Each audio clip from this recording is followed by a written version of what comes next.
ఏ తప్పు జరగకపోయినా కూడా యాక్టివ్గా ఎవడైనా కార్పొరేటర్ ఉన్నా, ఎవడైనా ఎంపీటీసీ ఉన్నా, ఎవడైనా జెడ్పీటీసీ ఉన్నా, లేకపోతే ఎవరైనా లీడర్ ఉన్నా సరే విజిలెన్స్లో ఎలా ఇరికిచ్చాలా, తప్పుడు కేసు ఎలా పెట్టించాలా అనే సంస్కృతితోనే ఈరోజు పాలన సాగుతూ ఉంది. నేను ఒకటి చెప్తా ఉన్నా, ఈరోజు కష్టంలో ఉన్న వైఎస్ఆర్సీపీ అన్నదమ్ములను నేను ఈరోజు చూస్తూ ఉన్నా.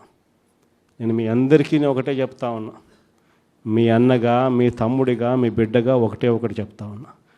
నెక్స్ట్ వచ్చే జగన్ 2.0లో పరిస్థితి ఈ మాదిరిగా ఉండదు.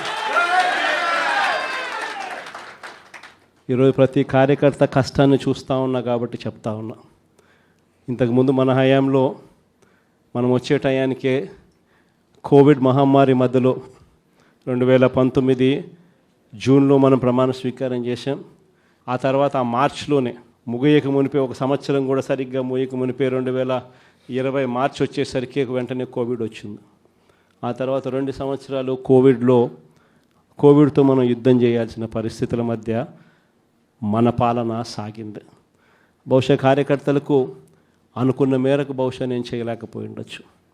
కానీ ఇవాళ ఒకటే చెప్తా ఉన్నా, ఈరోజు ఈ కష్టాన్ని చూసిన వ్యక్తిగా చెప్తా ఉన్నా, రేపొద్దున ఇలా ఉండదు.